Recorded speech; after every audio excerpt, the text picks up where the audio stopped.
Maslačak je hranjiva i iznimno korisna biljka koja u proljeće prekriva livade i naše travnjake. Dugo se smatrala beskorisnim korovom, ali s vremenom se otkrilo da sadrži mnoštvo korisnih sastojaka koji blagotvorno djeluju na naš organizam. Od maslačka se mogu izraditi različiti ljekoviti pripravci, a jedan od njih je i med od maslačka, hranjiva, ukusna namirnica koju dobijemo od peluda cvijeta maslačka. Iako mu većina ne pridaje veliku pažnju, maslačak je biljka koja je iznimno ljekovita, a med koji pravimo od njegova cvijeta zdrav je i ukusan. Med od maslačka nije med koji rade pčele, već je zapravo sirup od maslačka napravljen od cvijeća i šećera. Dobra je zamjena za med za vegane i sve koji su možda alergični na tradicionalni pčelinji med s iznenađujuće sličnim okusom. Konzistencija je rjeđa od većine meda, no izgledom i bojom je vrlo sličan pčelinjem medu. Naravno, med pripremljen na ovakav način zapravo nije med, nego sirup od maslačka, jer su za pravi med ipak zaslužne pčele. Ali ako ne možete nabaviti prirodni med, na ovaj način možete svakako uživati u njegovom bogatom okusu.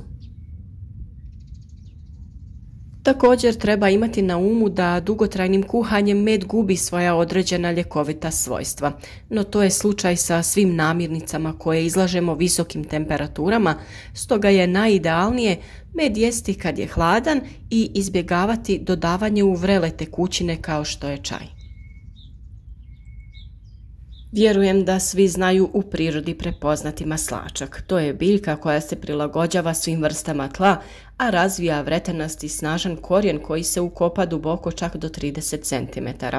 Listovi su više manje urezani, prizemni sa nejednakim rubom i dugi od 5 do 25 cm.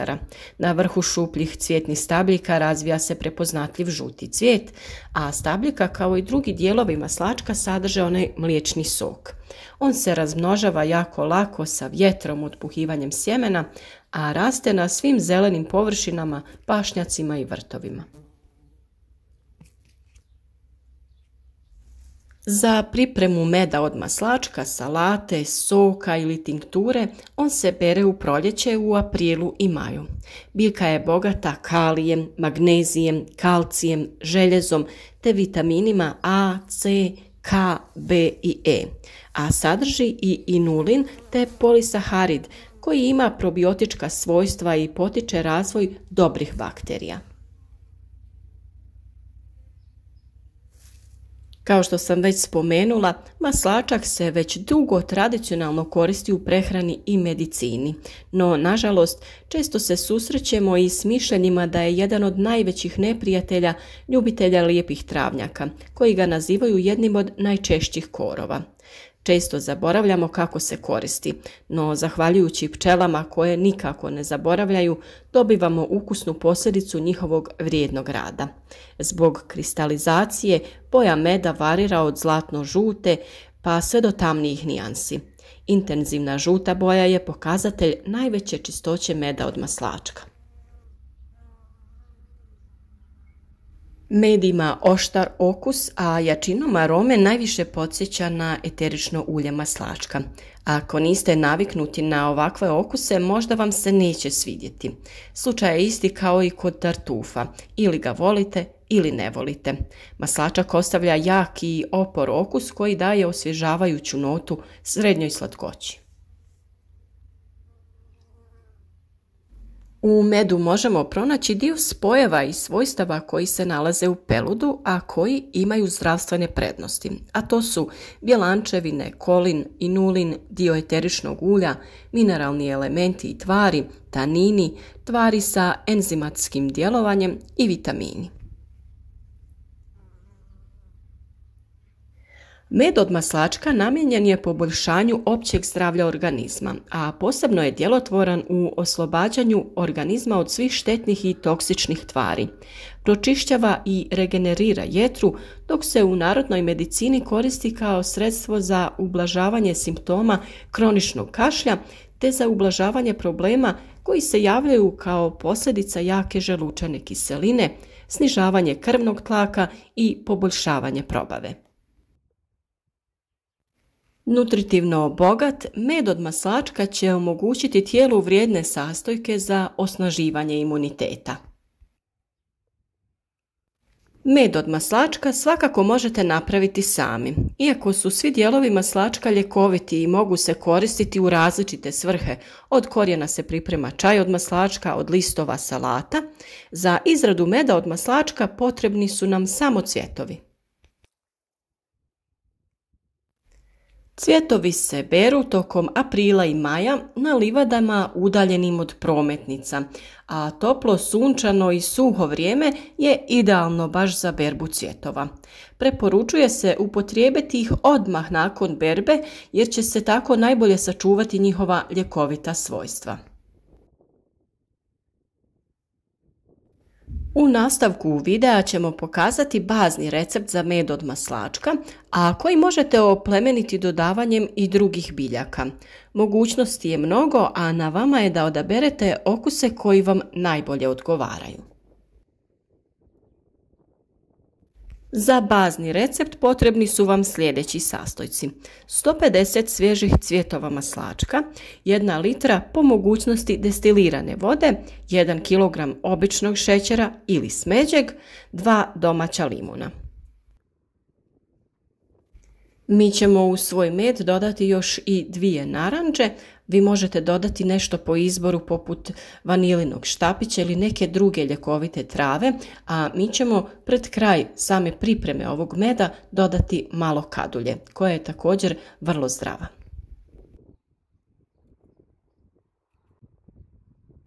Sljedeći korak prije same pripreme je da svježe cvjetove maslačka dobro operete u hladnoj vodi kako biste uklonili prljavštinu i insekte koji se možda nalaze na cvjetovima. Samo ih lagano isperite pod hladnom vodom i onda dobro ocijedite. U cvjetove dodajte narezanu limun i naranđu, prekrijte sa 1 litrom vode te kuhajte sat do 2 uz povremeno miješanje. Nakon sat do 2 kuhanja potrebno je da ovu smjesu procijedite. Za uklanjanje ovih većih komada možete koristiti obično cjedilo kroz koje ćete sve dobro procijediti i pritisnuti da iscijedite sav sok. Nakon toga sve još jednom procijedite kroz neko gušće cjedilo ili možda kroz neku gazu. Nakon toga vrijeme je da dodamo šećer. Inače ide 1 kg na ovu mjeru, ali mi smo pravili duplu mjeru sirupa. A sada također možete da dodate bilo koje začine po želji koje želite da malo dodaju neki poseban okus. Mi smo u ovom trenutku dodali kadulju i ostavljamo ovaj sirup da se dalje kuha dok ne dobijemo željenu gustoću do 2 sata vremena. Gotovu smjesu odmah ulijte u staklenke, dobro ih zatvorite i pohranite na tamno i hladno mjesto. Ovako pripremljen med može se čuvati do godinu dana. Okus meda možete poboljšati sa nekim začinima i ljekovitim travama koje inače volite konzumirati, a ova gustoća koju vidite će se promijeniti nakon što se med ohladi i postaće dosta gušći. Još jedna napomena je da je bitno da se limun i naranče dobro operu, po mogućnosti da ih izribate sa sodom i alkoholnim octom kako bi sve nečistoće uklonili. A najbolje bi bilo, ukoliko ste u mogućnosti, da nabavite ekološki uzgojeno voće. Postoje različite varijacije ovih recepata, a vi naravno limun i naranče možete dodati pred sami kraj kao i kadulju. Ukoliko ne konzumirate šećer, to nije razlog da odustanete od pripreme domaćeg meda od maslačka. Potpuno je moguće napraviti ga i bez šećera, to jest uz dodatak livatskog meda koji rade pčele. Sastojci su slični, potrebno vam je 150 svježih cvjetova maslačka, 1 litra po mogućnosti destilirane vode, 1,5 kg livatskog meda, 2 domaća limuna i naranča. Početna priprema za med od maslačka bez šećera se radi kao i kod meda od maslačka sa šećerom. Cvjetove maslačka dobro operite i uklonite svu nečistoću. Stavite cvjetove maslačka i narezani limun i naranđu u lonac, prelijte sa onom vodom i kuhajte na laganoj vatri otprilike 2 sata uz povremeno miješanje. Smjesu procijedite kroz cjedilo pa kroz gazu, dobro stisnite da izađe sav sok i ostavite tu ukuhanu tekućinu da se dobro ohladi i nakon toga samo dodate med i sve dobro promiješate da se dobro poveže. Nakon toga taj med ulijete u staklenke, zatvorite i čuvate na hladnom i tamnom mjestu. A za kraj evo još nekoliko savjeta. Maslačak je inače gorkastog okusa, pa ako niste ljubitelj potpuno oporog okusa u ustima, dodajte jabuku kao neutralizator koji pomaže da dobijete okus klasičnog meda. U med možete dodati, naravno kao što sam rekla, i drugo ljekovito i začinsko bilje ili začin kao što je cimet. Dodate otprilike 1 malu kaškicu. A okus meda možete mijenjati ovisno o vašim željama, pa mu tako možete dodati i drugo sjeckano voće, na primjer grejp ili limetu. Ovaj med možete konzumirati tako što ćete 1 ili 2 puta dnevno uzimati 1 čajnu kaškicu prije obroka, a možete ga dodavati u čajeve, naravno hladne, kolače i deserte kao zamjenu za šećer ili ga možete jednostavno namazati na kruh. Ukoliko ste u prilici, svakako isprobajte ovaj med i poboljšajte svoje zdravlje.